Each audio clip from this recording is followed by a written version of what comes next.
I was trying to figure out how best to do this, and I decided I'm just going to do it in the order that I did it, right? That's probably the most logical order in my brain. So, I have enough trouble communicating the logic that's in my brain to somebody else's, let alone trying to adjust that logic and communicate it. So in any case, we flew into Tel Aviv, Yaffo, which Tel Aviv is in the Old Testament. You see it in a couple places, but not really prevalent. But Joppa is a city you see quite a bit in the Bible, and that's now Yaffo. So those are two cities have kind of merged together. Oh, you know what? I got to get connected to the internet here. Hold on. And so what I thought I would do is start with kind of where we are on the map, and then I'd show you the pictures, so you can kind of get a geographical location. We'll get pictures, and then I've got readings that'll go along with it. So what we can do is we can actually attach these images with stuff we're seeing in the Bible, because that's what was really neat to me, was to be able to make this concrete connection to what we've got in the Bible, and concrete connections geographically and concrete connections sort of visually. So let's see if I can get it to come up here. Where is it? There we go. So we landed at Ben Gurion Airport, which is right here, and you can kind of see it. And then we stayed overnight in Netanya, which is up here. So right there. And then the first major place we went was Caesarea. Now, you'll see this sometimes Caesarea.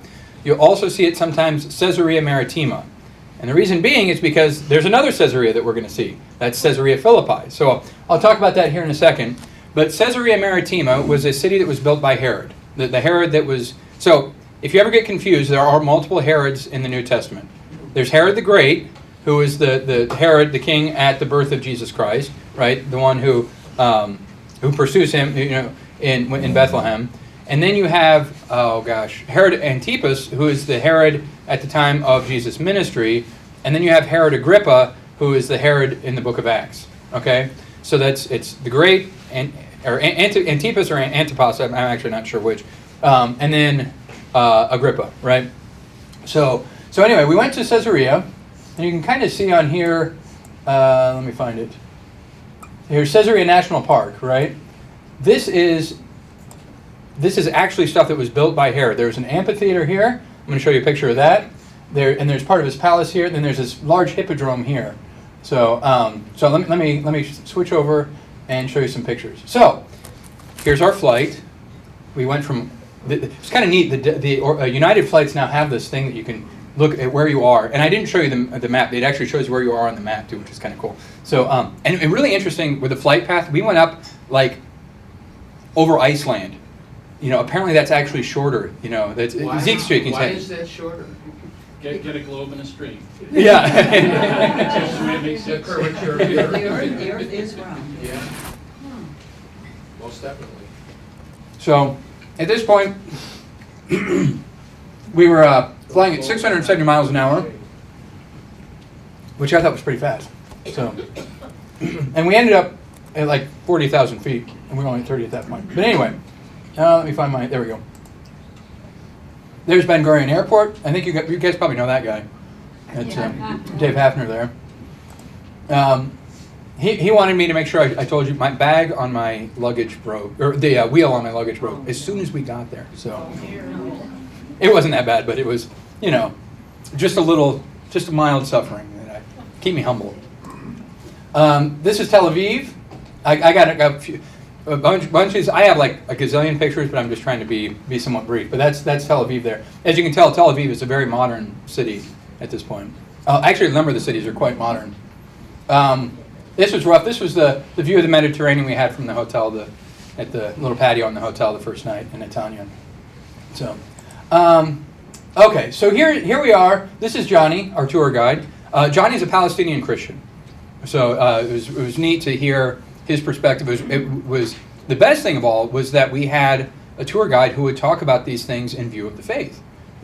Believing them historically, believing them, spiritually. It was great. So he was wonderful. We really enjoyed Johnny. But this is that amphitheater at Caesarea Maritima.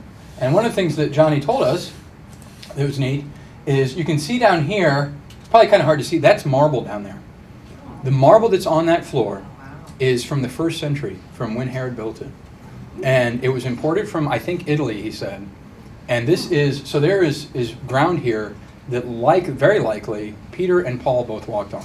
Because he said it was likely that they would have stood in this amphitheater and spoken. That was really cool, to start off with that. And, and we actually we walked down these steps and walked on that same spot. So I went, oh man, walking where Peter and Paul actually walked, right? That was pretty neat.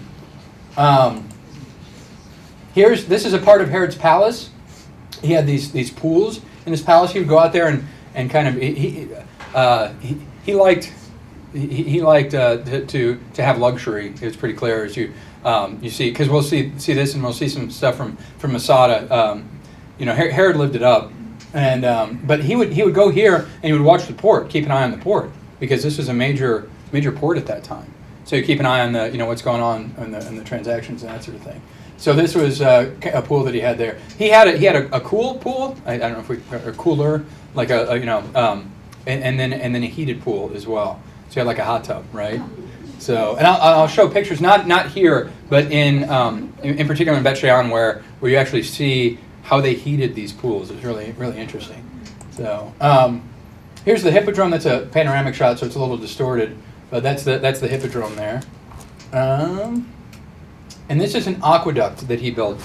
So this is right on. It's really amazing, right? This is right on the shore of the Mediterranean by what's called the Via Maritima, which is like the way of the way of the water, right? So that was an ancient road. That road has been around for a long time. They built this aqueduct out of the mountains, bringing the melting snow out of the mountains down to the shore, right? And so that's still standing. That's from that time. Okay, so let's, as I do that, let's flip to Acts chapter 25, and we're gonna see. Now there are a number of references to Caesarea Maritima, in particular in Acts, but this is the one I kind of thought, gave the most sort of picture of it. This is when Paul is on his way to Rome. If you remember the story of Paul, of course you probably remember his conversion. That's kind of the big thing we always remember about Paul. But Paul went out and was evangelizing the Gentiles up into what's now modern day Turkey. He came back to Jerusalem, and in Jerusalem he was arrested. And as a part of his arrest, he was a Roman citizen, and they didn't do exactly what they were supposed to do. And so in all that, he said, well, first of all, you didn't do what you were supposed to do, because they started to beat him even though he was a Roman citizen. And second of all, you really don't have a good reason to arrest me. So he as a Roman citizen, could appeal to Caesar. So that's what he did. And of course, why did he want to appeal to Caesar? Do you think? Just to be difficult? Stop getting beat. But maybe to stop getting beat, right? But why else? So you could go see him. Well, and why did he want to see him? To preach the faith. To preach the faith, right? He wanted to be able, and in particular, I think he knows along the way he's going to have all these stops, and as he goes, he can take the faith all the way, right? And he was under arrest for a number of years, and eventually did get to the, if you read the letter to the Romans, he talks about wanting to see the Roman church and get there. So that's a part of how he did it, right? So here we are in Acts 25, verses 1 through 12, Paul appealing to Caesar. There's a local governor there named Festus, who he comes before. So now 3 days after Festus had arrived in the province, he went up to Jerusalem from Caesarea, and the chief priests and the principal men of the Jews laid out their case against Paul, and they urged him, asking a favor against Paul, that he summon him to Jerusalem, because they were planning to ambush to kill him on the way. Festus replied that Paul was being kept at Caesarea, right? And that he himself intended to go there shortly. So, said he, let the men of authority among you go down with me. For if there is anything wrong about the man, let them bring charges against him. And of course, notice, go down, right? You always go down from Jerusalem in the New Testament. For two reasons. One, it's a picture of spirituality, right? You're going down from where God meets us. The other thing is, so this guy's a pagan, he doesn't care about that part. The other part is because Jerusalem is up high. This is at sea level, obviously, And Jerusalem is, I think, about 2,200 feet above sea level, something like that. So, it's a fair amount above sea level. We'll talk a little bit more about some of the topography there when we get there. In any case, after he stayed among them not more than 8 or 10 days, he went down to Caesarea, and the next day he took his seat on the tribunal and ordered Paul to be brought. And when he had arrived, the Jews who had come down from Jerusalem stood around him, bringing many and serious charges against him that they could not prove. Paul argued in his defense, "Neither against the law of the Jews, nor against the temple, nor against Caesar have I committed any offense." But Festus, wishing to do the Jews a favor, said to Paul, "Do you wish to go up to Jerusalem and there be tried on these charges before me?" But Paul said, "I am standing before Caesar's tribunal, where I ought to be tried. To the Jews I have done no wrong, as you yourself know very well. If then I am a wrongdoer and have committed anything for which I deserve to die, I do not seek to escape death. But if there is nothing to their charges against me, no one can give me up to them. I appeal to Caesar." Then Festus, when he had conferred with his council, answered, "To Caesar you have appealed, to Caesar you shall go." So he would have been, not at that aqueduct there, but in this whole area around there, right?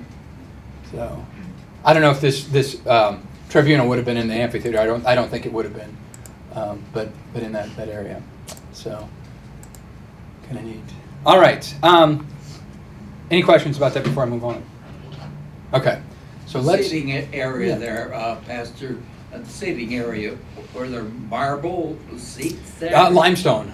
I think it was all limestone seats. Oh, limestone. Yeah, Okay. yeah. That was at least what was there now is limestone. A lot of limestone in that whole area. So yeah.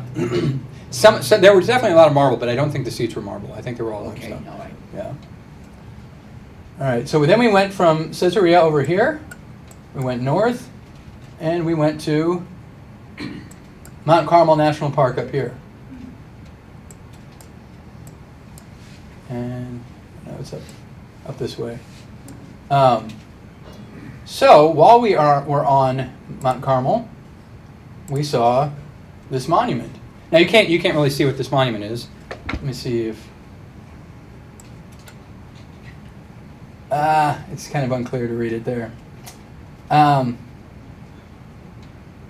Well, any guesses? Does anybody know what happened on Mount Carmel? Is that Elijah? It's Elijah. Elijah and the prophets of Baal. So let's flip to 1 Kings, chapter 18, verses 20 through 39. And while you're, that's before 2 Kings. No, see, remember Samuel Kings Chronicles. That's how I always remember that. Like they're playing checkers in Samuel Kings Chronicles. So when you get in those historical books, those are all before Psalms, and after Judges, after Joshua and Judges. So. 2 Kings what? 1 Kings. 1 Kings 18, verses 20 through 39. And I apologize. I actually meant to put this on a handout, this list that I've got here. I know, right? So as you're flipping, I'll show you a couple pictures. This is a view from Mount Carmel. This is the Valley of Megiddo. So when we talk about Armageddon, right? There's a Mount Harmageddon, which actually we're going to see here in a second. Tel Megiddo. But this is that whole valley, also called the Valley of Jezreel.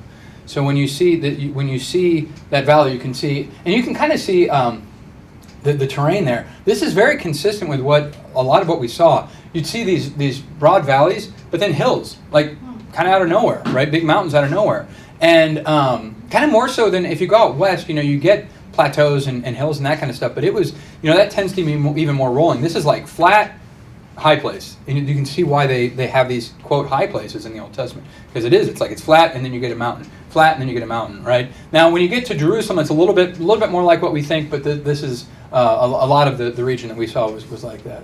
So, now we're to Megiddo. I think you know that guy. It's I'll go back here. So here we are. Okay, at Mount Carmel. Thought I got some other things from there, but or included that. But in any case, let's read that. So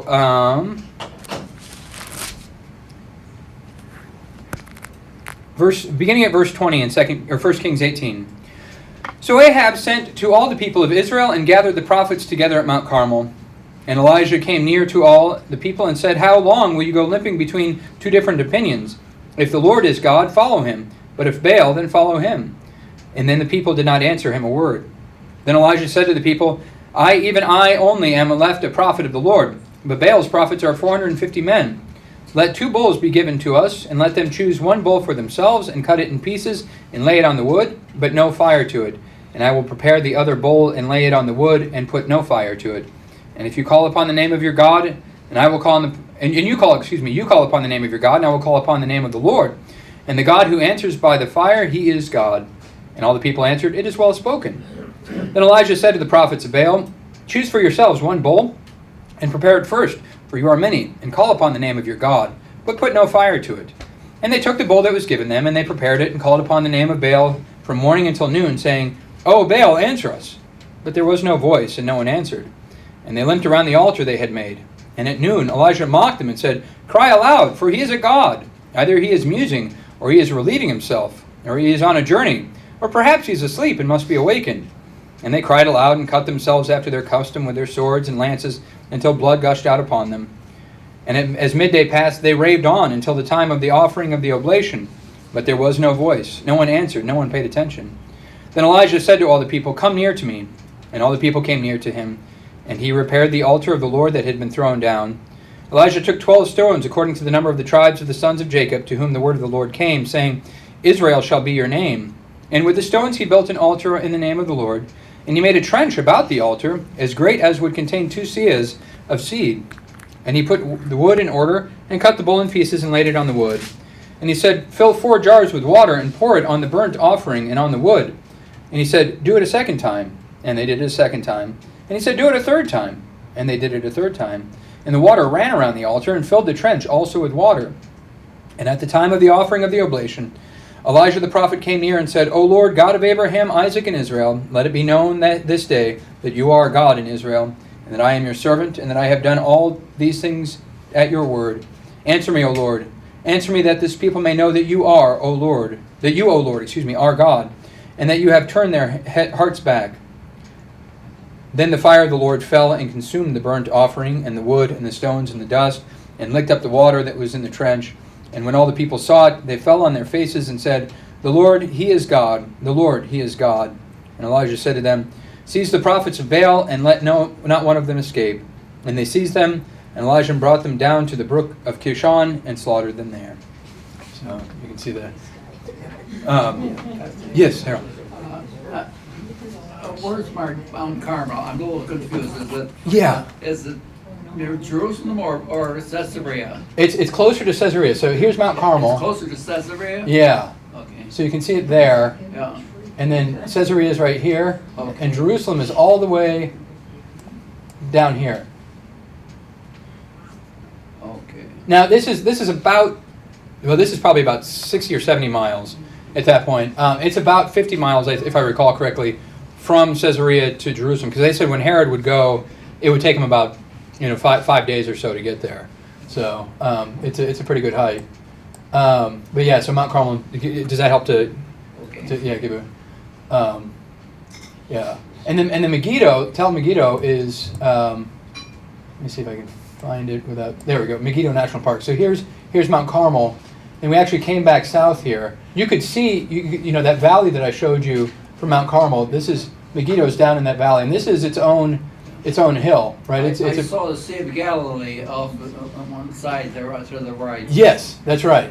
Yeah, so the Sea of Galilee is up here, right? So we're still not, here's Mount Carmel, and here's the Sea of Galilee.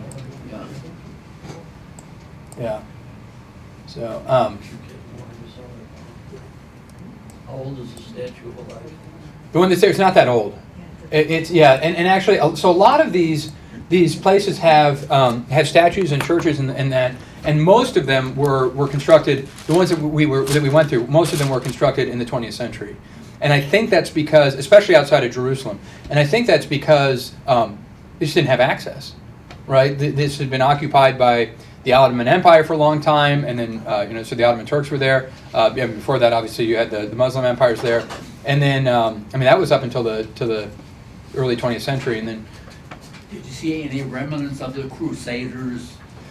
Especially in Jerusalem, we saw more of that. We did see some some chapels and that sort of thing that we went in were from the ages of the Crusade. some were as early as the Byzantines. So if you go from the time of Jesus, you've got the Roman Empire there, and then you have obviously Constantine becomes king or emperor over the Roman Empire. So a lot of that becomes Christianized, and then after he dies, the kingdom, the empire is divided, and so you get the Eastern Empire, which is ends up becoming the Byzantine Empire. So like where a lot of the Orthodox churches, the Eastern Orthodox churches, are more associated with that, and the Western Church is associated with Rome. So you've got the Byzantine Empire that forms in the eastern part of Europe, and in the western part you have what becomes the Holy Roman Empire with Charlemagne in 800 and that sort of thing, right? So and that's where it's out of that the Crusaders come, and so but the Byzantines occupy it until that a lot of the area was very quickly occupied by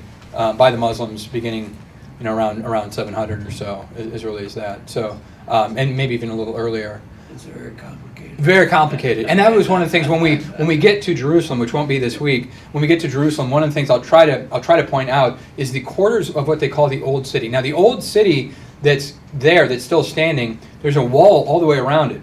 That wall was constructed in that era, what's there now. I think is they say around 1500, but a lot of it was in place, during the Crusades and that. So and the quarters are there's the Arabian Quarter. There's the Christian quarter, then there's the Armenian quarter. So the Armenians have this whole quarter because they'd occupied that place, so from Armenia, which is also Christian.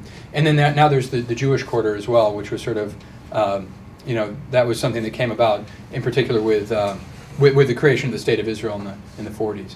So in any case, okay, so here we are, we're down to Megiddo here, and you can see this, you can see the hilltop here, right, the round.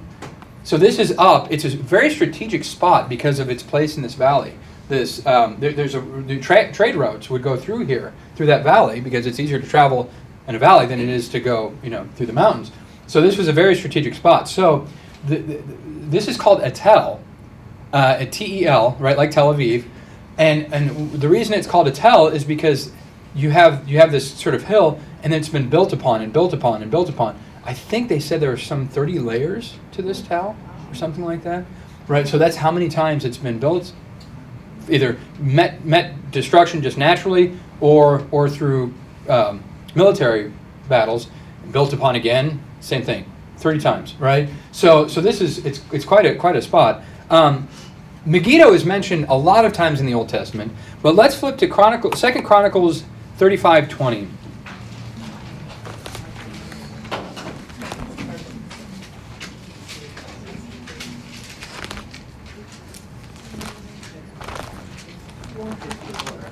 It's 454 in the second Chronicles.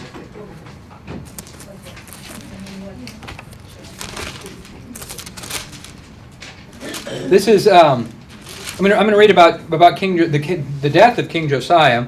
Pastor, Yeah. what chapter? 2 Chronicles 35. 2 Chronicles 35, beginning at verse 20. Just as a note, if anybody's keeping any notes, in 1 Kings 9, you hear about Solomon with Megiddo. It's something I'm going to show you. They think may have been constructed actually by Solomon's men, but this gives a little bit more of a picture of the area. So, all right. So Second Chronicles 35, beginning at verse 20. After all this, when Josiah had prepared the temple, Necho, king of Egypt, went up to fight at Carchemish on the Euphrates. So remember, the Euphrates is east of here, but comes up, starts east of here and comes up north. And Josiah went out to meet him, but he sent envoys to him, saying, "What have we to do with each other, king of Judah? I am not coming against you this day, but against the house with which I am at war. And God has commanded me to hurry. Cease opposing God, who is with me, lest he destroy you." Nevertheless, Josiah did not turn away from him, but disguised himself in order to fight with him. He did not listen to the words of Necho from the mouth of God, but came to fight in the plain of Megiddo, we just saw. And the archers shot Josiah, and the king said to his servants, Take me away, for I am badly wounded." So his servants took him out of the chariot and carried him in his second chariot and brought him to Jerusalem. So we just saw that distance from Megiddo to Jerusalem a little bit there. It's a pretty good distance. And he died and was buried in the tombs of his fathers. All Judah and Jerusalem mourned for Josiah. So, so there we hear the story of a story with Megiddo. Like I said, there are multiple ones. It's just the one that I chose. So let's take a look at that. Yeah. How long had Josiah been king by that time? Oh gosh, I'm trying to remember how long his reign was. Let me see if it says, because a lot of times he was very young when he became He king. was 7. Right, it was at 7. Yeah, I remembered he was. I was just wondering how. Yeah, so our Josiah's got a couple more years before we let him reign. No, I want to say something like 18 years. That for some reason that number's in my head. I could have made that up, but I think it was. For a long time then. Yeah, he was king for quite a while, from what I recall. Yeah. Okay, so here's there's that plain of Megiddo again. There's Dave on the Tel at Megiddo. And here's a view from Megiddo. So this is, here's it without there's Nazareth over here, Mount Tabor, and then they call this Little Hermon. Now, there's big Mount Hermon that I'm going to show you in a little bit, and that's the northern border of Israel, but this is smaller. So this is, as you look north, kind of northeast, in that plain of Megiddo that we just saw, from Megiddo itself, from the Tel, this is the view that you get. So Nazareth is in these sort of mountains, and then Mount Tabor, and then Little Hermon. And there's kind of a neat connection between Nazareth and Mount Tabor that I'll get to here in a second. There's no suburbs, it's just like the city is it. Yeah, it's really interesting like that. Now, you probably get that more with the bigger cities like Tel Aviv and Jerusalem, but out in these parts, it's like you get this city and then there's nothing. Now you got you've got quite a bit of agriculture in this area. It's fairly fertile, especially in the spring when we were there, right? So which was kind of surprising, especially up north. You go farther south and it is just like I'll show you a picture as we go into Jerusalem, and that's the wilderness where Jesus was tempted, and it is nothing. I mean, like more nothing than I've seen out west, right? Now I haven't been to the southwest, but yeah, it's quite lush up here. So I mentioned there's this water system. Let me see if I can you can see this would be over here, the Tel, and what we're going to do is I'm going to show you pictures where they went down and they dug tunnels. This was a cistern, and I think actually a well as well. But they dug down and through the water system dug a tunnel out so that they could make sure that they could always access water to. Oh, you know what it was? No, this was a cistern and the well was out this way. And so that way they could always access water. So if somebody would come and try to attack the city, like over here, they could get out under the oh gosh, what do you call that? When you get the, you know what I'm talking about, when you set up a line of people to prevent. I'm thinking like an embargo, but that's not the word I'm looking for. But where they set up a line of defense to prevent anything from going in and out. They could get out under that. And what's that? Perimeter? Oh, sure, a perimeter. Yeah, that's not the word I was thinking. What's that? Ballards. Ballards? Yeah, ballards. Perimeter system. Okay. Yeah. So they could get around all of that. So here's the hole that was, I think, original, and then we'll go down into it here. You can see it goes way down. And there's the tunnel. It's amazing because this is, 1500 BC, right? 1000 BC. And then we went back up. There's my friend Pastor Oliphant. I think a lot of you met him. He was on the trip with us. So you see a few pictures of him. So then we went back up, and then yeah. Okay. Yeah. So it's kind of cool. All right. Any questions about Megiddo before we go to where we are now? Yeah, isn't that interesting? Yeah, so you can see it there. It's relatively lush in this area, right? So that's they've got a lot of banana farms. Kind of interesting. They would make sort of greenhouses with nets rather than glass, and it helps keep the insects out, right? So that the insect populations don't destroy the crops. So I don't know if you can really see any here. I'm trying to tell if that's. Is nothing green there, or is that just the cameras? Oh no, this is green, like that kind of stuff. Let me see if I can. The color's kind of. Oh, that's worse. No, maybe that's better. I don't know. It is what it is. So, yeah. Okay. Do individuals own all that land? I think so. I think so. I think it's in. I was curious about that, especially within Jerusalem, because the old city. I mean, it's like there are all these marketplaces, and I wonder who owns it. If I remember, I asked Johnny, and I think he said that it is all privately owned. Kind of like it would be here. So, but I'm not positive on it. Now there are portions of Israel that are actually under Palestinian jurisdiction. And so we went through some of those, like the sections of the Golan Heights, and I'll show that. So here, let me, since I'm going to travel here in a second anyway. So as we go out from Megiddo, we're gonna go to Nazareth, which is up here, right? And the Golan Heights are over in this way over here, and then this area down here is under Palestinian control. You can kind of some of this. I think some of it's got the actual lines, but in any case, so like Bet Shean, if I remember correctly, is in the Palestinian region. But let me reorient you. So we were. Where else Megiddo? There we go. Here's Megiddo. So we're going to go out, and we go then up to the north here, and we go to Nazareth. Now Nazareth, here's Mount Precipice there. Can you all see that? That's where the next picture is going to be. So we went actually like kind of into the city and back out and up this road to what's called Mount Precipice. So flip to Luke 4, and we're going to read about Mount Precipice. Now this is one of those sites. The site that we're going to here is kind of what we call a traditional site, right? Luke chapter 4. Yeah, and with all these, when somebody gets the page, let us know. We can all. You all have. I have different page numbers. 1093. Was it 2093 or 1000? 1093. 1093. Yeah. Sorry. Beginning at verse 16. Luke 4, beginning at verse 16. This is the rejection of Jesus at Nazareth. Okay, so here, let me put that picture up. When you think about this is where they traditionally say the precipice was that we're gonna read about here. That actually being the precipice. And Jesus came to Nazareth, where he had been brought up, and as was his custom, he went to the synagogue on the Sabbath day, and he stood up to read.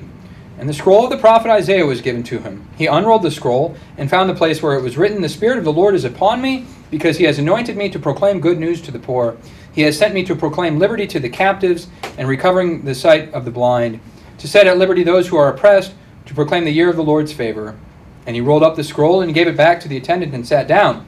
And sitting down, just so you kind of get some imagery, sitting down in the synagogue was authority. Like, so I stand up at the pulpit, and we think that's speaking from authority. For them, it was sitting on a chair. So that's where the term cathedral comes from. That cathedral is from the Greek word for chair. So when for example the Pope speaks ex cathedra, that's out of his chair, that's when he's speaking with authority, right? So this is an authoritative position. So he sits down, and we'll see this again at the Mount of Beatitudes. And all the eyes in the synagogue were fixed on him. And he began to say to them, "Today this scripture has been fulfilled in your hearing." And all spoke well of him and marveled at the gracious words that were coming from his mouth. And they said, "Is not this Joseph's son?" And he said to them, "Doubtless you will quote me this proverb, 'Physician, heal yourself. What we have heard you did at Capernaum, do here in your hometown as well." And he said, "Truly I say to you, no prophet is acceptable in his hometown. But in truth I tell you, there were many widows in Israel in the days of Elijah, and when the heavens were shut up 3 years and 6 months, and a great famine came over all the land, and Elijah was sent to none of them, but only to Zarephath in the land of Sidon, to a woman who was a widow. And there were many lepers in Israel in the time of the prophet Elisha, but none of them was cleansed, but only Naaman the Syrian." When they heard these things, all in the synagogue were filled with wrath. And they rose up and drove him out of the town, and brought him to the brow of the hill on which their tent was built, so they could throw him down the cliff. But passing through their midst, he went away. Right. So this is traditionally the site of the where they say that happened. So let me go back to the map here. So here's where to go. So here's Nazareth village, right? And then it's quite a distance to go from there to Where did that go? I had it. Must be the label went away. Let me zoom in more then. So in any case, they would have. It's kind of interesting because they would go down it into a valley and then back up if this is the right spot. But in any case, Do you see any ancient things in those areas? yes, yeah. I'm going to show you some definite. Now a lot of this stuff is pretty modern. I'll show you a picture of. Yeah, it looks modern. Yeah, I'll show you a picture of Nazareth. Yeah, Mark. How, in thinking about that last passage at the very end, Yeah, where they're going to throw him off the cliff, yeah. how does he pass through their midst without them seeing him when they're about to throw him over? Yeah, that's the answer. The easy answer is I don't know. It could be you think about mobs. It could be just that they get so mob mentality. Yeah, but I mean you see that on TV and stuff. The guy will like be crawling between their legs and stuff. Right. I don't see Jesus to me. No, I see it more like they just started arguing with each other about something and then He just walked. he just walks away. Yeah. Maybe God made him invisible. And that was going to be the other thing I was going to say is that the possibility is that he did become invisible. I don't know where Mount Precipice went. It was there. It's over this way, right? So Somewhere in Israel. yeah, but it's a little bit of a distance. So I don't know. By the time you get that far, it could be that they would have lost their steam a little bit too. But in any case, I want to show this because this is really neat. So this is up. This is kind of out to the east more. That's Mount Tabor. Now, there are two sites that they think, probably more than that, but a couple of sites they think are possibilities for the site of the Transfiguration. One is Mount Hermon that I'm going to show you here in a minute, and the other is Mount Tabor. And it's Tall one, right? the tall one right here, yeah, where the mouse is. Let me see if I got. No, I didn't put it in Well, there. I can't see the mouse. Yeah. Sorry. Sorry. That's yeah. So this mound right here. Yeah, that mound right there. How neat to think about that it would be on Mount Tabor, in view of this mount where they're going to throw him off. Here they're throwing him off, saying, "You're not the Son of God," but on this mount, God the Father saying, "This is my beloved Son." Right? Kind of a cool juxtaposition. Again, it's unclear whether that's the Mount of Transfiguration or not, but there's a chapel dedicated to it as the Mount of Transfiguration. So kind of a neat connection there. Yeah. I also had a picture that was a view of Nazareth from here, but kind of for the sake of time, I'm because this is still only the first day of travels that we did, right? So I want to make sure that How many miles did this actually wasn't that many miles because this is all pretty close to each other. That's why we were able to do as much as we were able to. So this is all pretty close. This is Megiddo. Nazareth is probably 10 miles from Megiddo or something like that. If that, it's not very If you were far. to compare Israel to a state. In New Jersey. Size, so New Jersey. New Jersey, yeah, they said that multiple times. It's like pretty close, especially because New Jersey is kind of a similar shape. Yeah, it's long. Yeah. So, but of course, Israel gets narrower at the top, whereas New Jersey is kind of almost. It's not square, but okay, this is the go to Luke. Let's go flip forward a couple of chapters to Luke chapter 1. That'll be an easy one on you.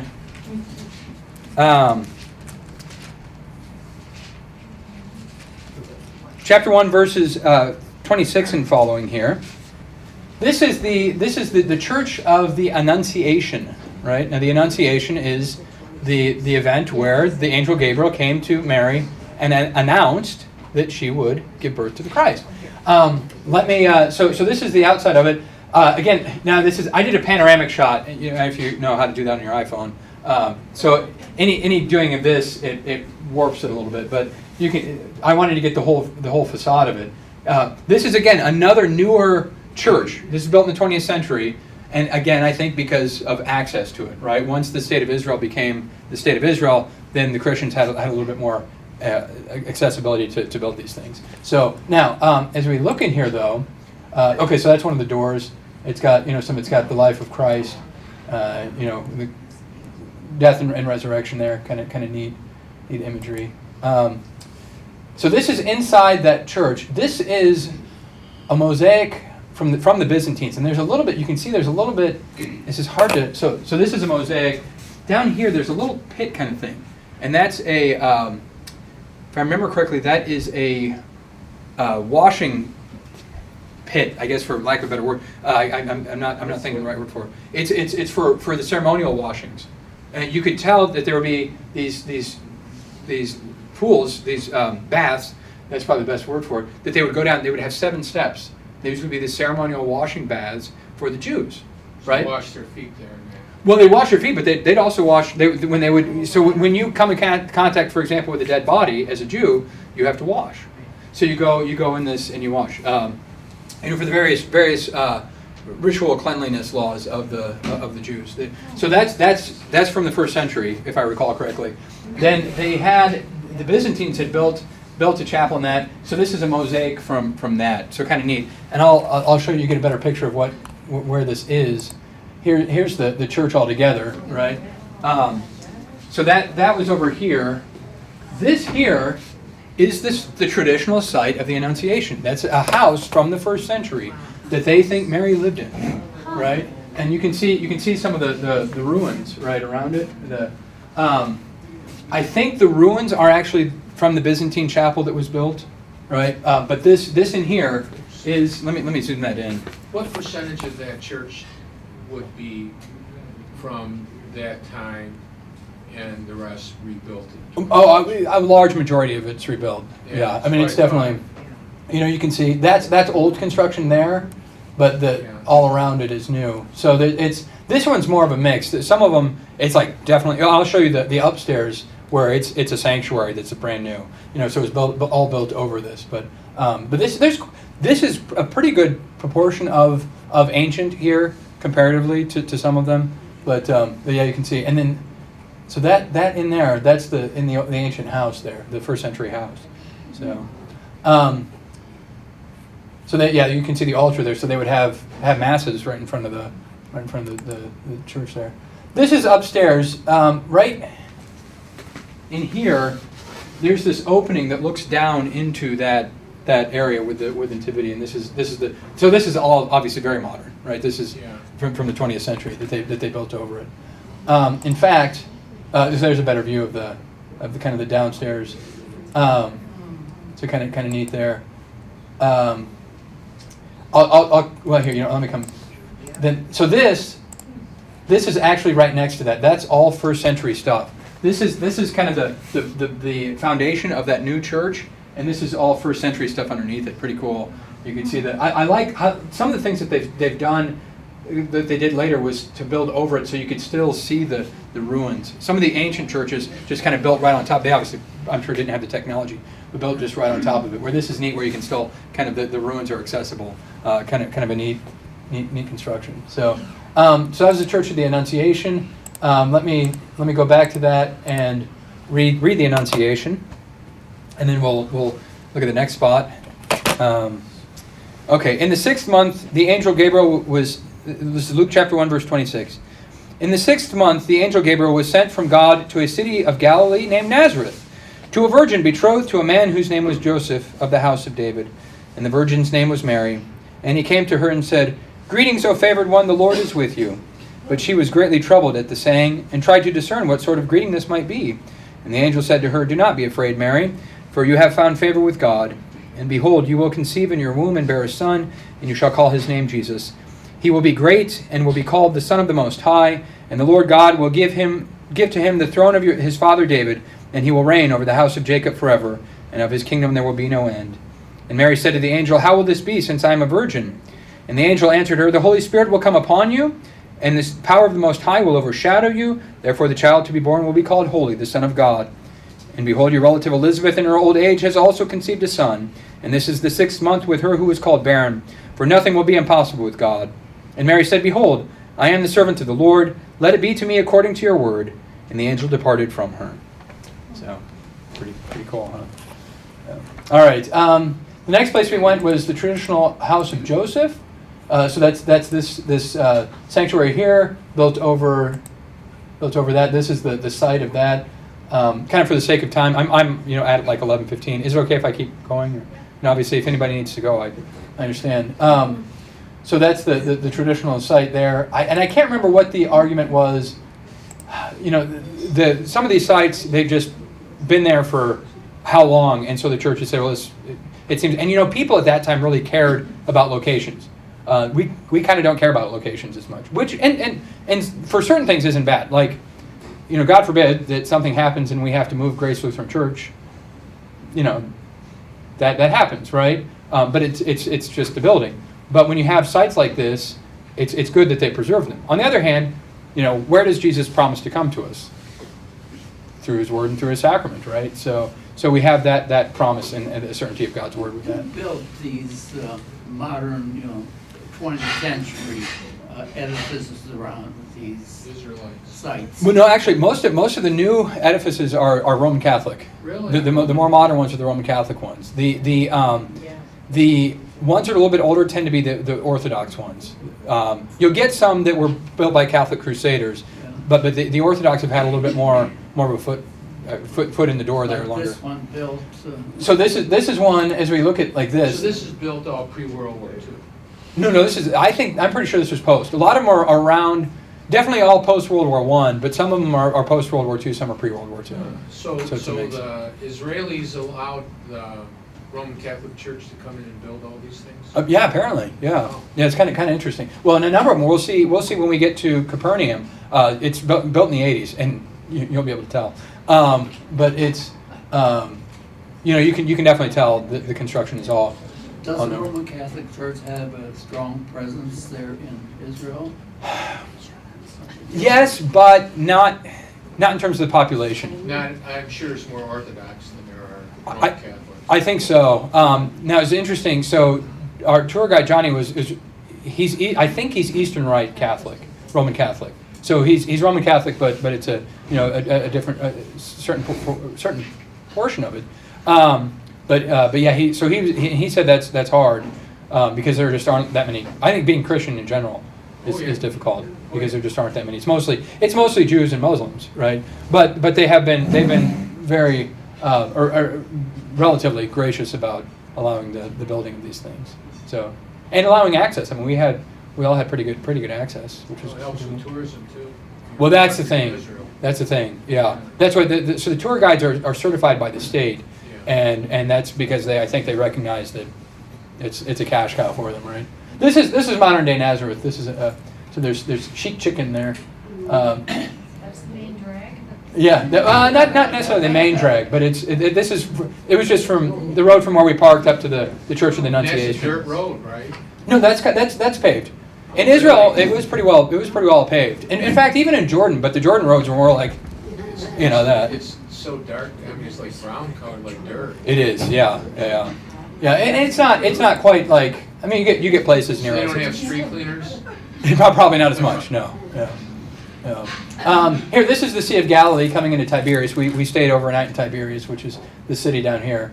That's you can get as it's gosh, what, like 7 miles wide or something like that. I think 25 miles, maybe 15 miles north and south. It's not. So let me show you on the map. So we went from Nazareth here up to up here like this to Tiberias. So this is from like right here, looking over the Sea of Galilee. Is that the city that Captain Kirk's been on the 80s? I think so. Yeah. Well, seriously, both are named after the Roman emperor. Where is right? the West Bank that we read about in the news? Yeah. So the West Bank is the West Bank of the Jordan. That is the part that's definitely under Palestinian control. That's so here the Jordan River goes from the Sea of Galilee up here down to the Dead Sea. It goes all that way. Okay. It actually starts a little bit up here. I'm going to show you some stuff with that. But this is it's the western bank of that Jordan of that That's river. where all the controversies. Yes, a lot of controversy there. Yeah. Oh, there we go. Okay. All right. So here we are in up here, the Sea of Galilee in Tiberias, and this is the Mount of Beatitudes. So this is another. This one was built, I think, in the 30s, if I remember correctly. It's Orthodox. It is, but this is actually, I believe this is a Roman Catholic site as well. Really? Yeah, it has a little bit more of an Orthodox, especially with the dome. Absolutely. Yeah, but I believe this is also Roman Catholic. It's got So- an Orthodox dome on it. Yeah, right? Yeah. So let's go to Matthew 5. And as you're flipping there, when somebody gets the page, let us know. And I'll also... 29. What is it? 10:29. 1029. Catholic Church would.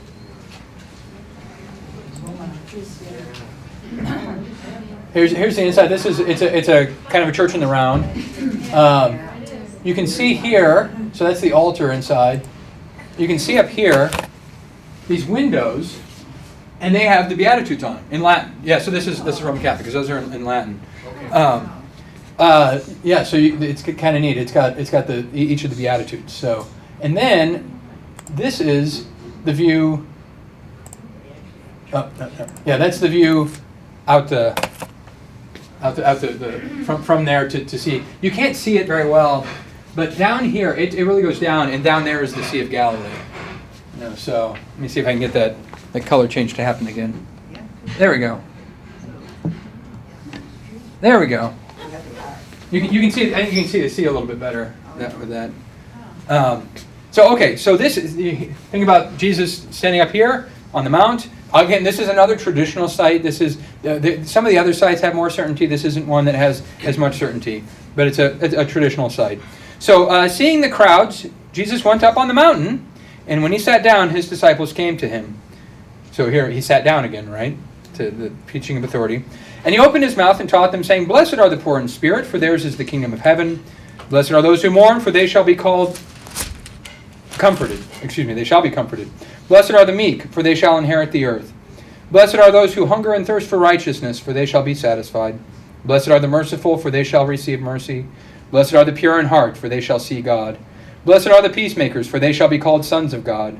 Blessed are those who are persecuted for righteousness' sake, for theirs is the kingdom of heaven. And blessed are you, when others revile you and persecute you, and utter all kinds of evil against you falsely on my account. Rejoice and be glad, for your reward is great in heaven. For so they persecuted the prophets who were before you." Amen. All right. Okay. So I'm getting short on time. I've got like 5 more places I was going to go, but I do want to at least get this in. Okay. So this is neat. We go from here, from Nazareth. I'm sorry, from Tiberias. So we go north to the Mount of Beatitudes. Let's see if I can find it. It's over. It's over here. It's not quite to. Whoops. Lost my Google Earth.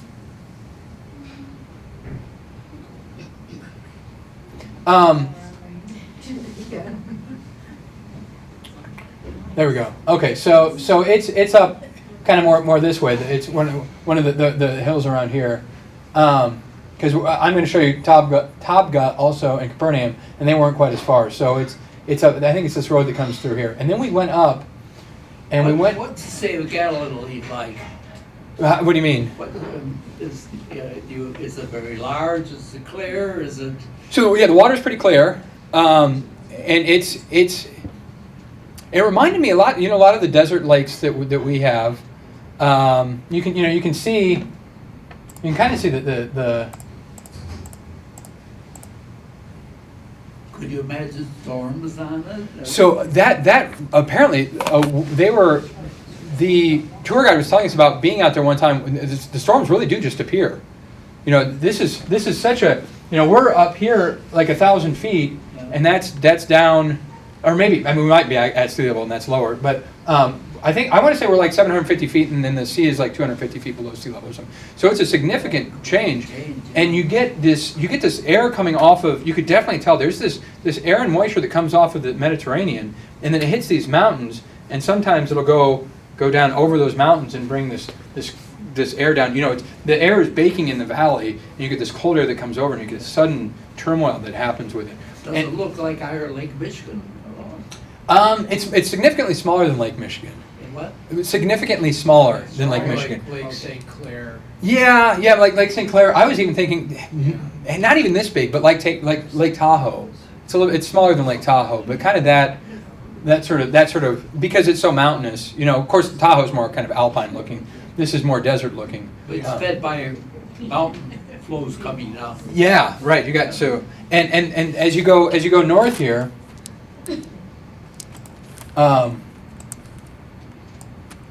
there's Mount Hermon. Let me zoom in and find. These are like Appalachian mountains, though, right? Yeah, they're not quite like the Rockies. Yeah. Although Mount Hermon is 7,000 feet or 9,000 feet. So So it's like Lake Tahoe side. That's like the same level as Lake Tahoe. it's like Tahoe. Now, but it's kind of its own thing because everything else is more. I mean, Right. Sea of Galilee is I think below sea level.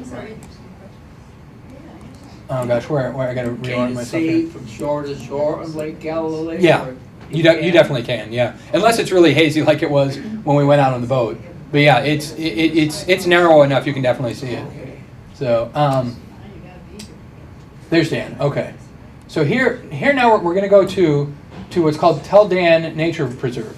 This is so the first shot though is kind of cool. This is these are some of the first streams that flow into the Jordan River. There are three sources, and I can't remember. One's called the Banyas, and that's by Caesarea Philippi. There's this at Dan, and there's a third one. I can't think of the name of it, but you can see really kind of cool. It's this nature preserve, really pretty, and these lush stream beds and that kind of stuff. So oh gosh, so this is where we are is the entrance gate to Dan from the time of the Israelite kingdom. So let's go ahead and flip to 1 Kings 12, and we're gonna read about Dan. This is such an interesting. For whatever reason, I thought this was such an interesting spot. 372. 372. So What verse? we're going to start at verse 25. So First Kings 12, verse 25, and let me show you what we're gonna see here. Okay, so just to give you some history reminders, when the Israelites moved into the Promised Land, Dan was down by the Mediterranean, and then they got fed up with the Philistines, so they moved up north of the Sea of Galilee. You saw where we were, the Sea of Galilee, and Dan is up north. They built this city there, right? And a city at that time was just whatever was included in the walls. They built walls around cities. Whatever was included in the wall, that was the city. And you had a city when you had a wall, right? That's what Johnny told us. So there's that correlation. So this is the gate into Dan at that time, right? At this time of Jeroboam. So Jeroboam is, there's Rehoboam, and he splits the kingdom, and Jeroboam is the king of the northern kingdom, right? And then so Rehoboam is Solomon's son. You get what's called Rehoboam's folly, where he says, "Well, I'm gonna clench down and really kind of be tyrannical in my rule," and they rebel. They break off. So Jeroboam becomes king of the northern kingdom, and they build this Tel at Dan, and here you can see entering into the city there, and then this is up at the top. They built a high place. So this is the actual spot. This is really cool. The actual spot with what I keep saying traditional spots. This is the actual spot of what you're going to hear here. And I think this is why it struck me, because like Caesarea Philippi, this is one of the first actual for sure spots we went to. So then Jeroboam built Shechem in the hill country of Ephraim and lived there. And he went out from there and built Penuel. And Jeroboam said in his heart, "Now the kingdom will turn back to the house of David. If this people go up to offer sacrifices in the temple of the Lord at Jerusalem, then the heart of this people will turn against their Lord to Rehoboam, the king of Judah, and they will kill me and return to Rehoboam, king of Judah." So we've got this split kingdom, and he says, well, if they go to Jerusalem and worship the Lord down there, they're going to turn away from me, right? So the king took counsel and made 2 calves of gold. If only that had happened before, and I could have learned from that, right? And he said to the people, "You have gone up to Jerusalem long enough. Behold your gods, O Israel, who brought you up out of the land of Egypt." And he set one in Bethel, and the other he put in Dan. Then this thing became a sin, for the people went as far as Dan to be before one. He also made temples on high places and appointed high priests from among all the people who were not of the Levites. And Jeroboam appointed a feast on the 15th day of the 8th month, like the feast that was in Judah. And he offered sacrifices on the altar. So he did in Bethel, sacrificing the calves that he made, and he placed in Bethel the priests on the high places that he had made. And he went up from the altar that he had made in Bethel on the 5th day, in the 8th month, in the month he had devised in his own heart. And he instituted a feast for the people of Israel and went up to the altar to make offerings. So now, of course, that's talking in part about Bethel, but the other one is in Dan. And so it's interesting, they've got this frame here is on the bed of the altar, right? And the frame mimics the altar in the temple, right? In terms of kind of its structure. But it would make logical sense that when Jeroboam built this altar, it would have looked like that. So this is the spot where that happened. Of course, it's bad because it was a bad high place, but it was kind of neat to go, oh, wow, really this concrete connection. And one more thing that's connected, that's on this tell. Dave would want me to show you. There was this older lady, Julie, that I helped down the hill. But you can see the wall of the city there behind it, which really gives you an idea. That's that gate that I showed you before. So we went up to the high place and then came back down, and that's the wall there. So, but this is really cool. This is being excavated now. This is right along that same path there as we're exiting from the city of Dan. This is an ancient gate that they believe would have been the gate that Abraham would have gone through as he went from Ur into Canaan. So this is, what's Abraham, 2,500? Is that right? Yeah, so 4,500 years old and they're excavating it now. Really, really cool. Yeah, so that was really neat. I thought about reading that passage of Abraham, but I think it's after 11:30, so I want to let everybody go. But we'll pick up next week. Gosh, I only went through like half what I wanted to go through today. So we're going to just do this all summer, if that's all right. So next week we'll pick up with Caesarea Philippi. Caesarea Philippi is a really, really neat thing. So yeah. How long was your trip and how many were on it? So okay, that's a good question. So we left April 25th, right, and then came back May 7th. Two of those days were full travel days, okay, because the flight's about 12 hours. I forgot to clarify that. So 2 of those days were just all travel, and so that meant we were there about 11 days actually traveling.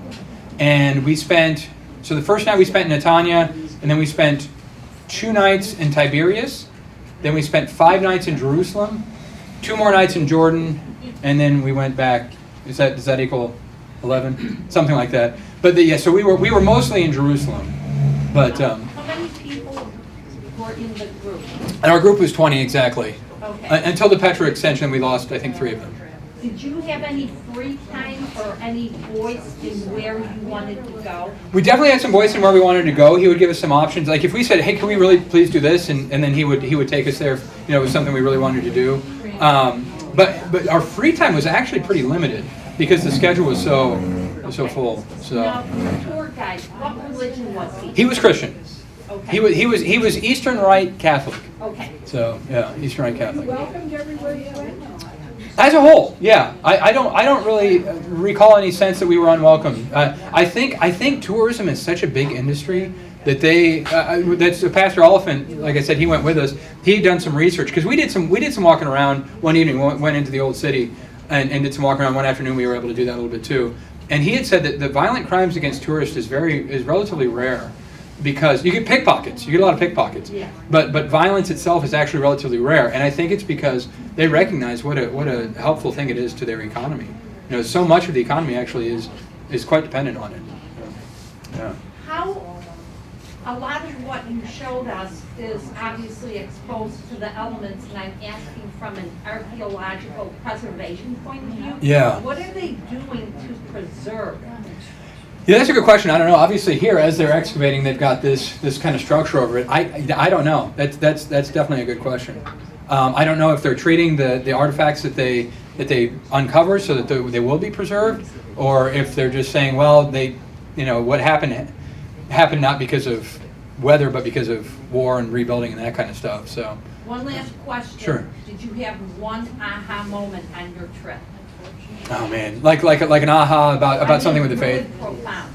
So I had, this surprised me. a place where I just really got emotional was the Church in the Nativity. Thinking about Christ being born in this place really struck me. It was that was cool.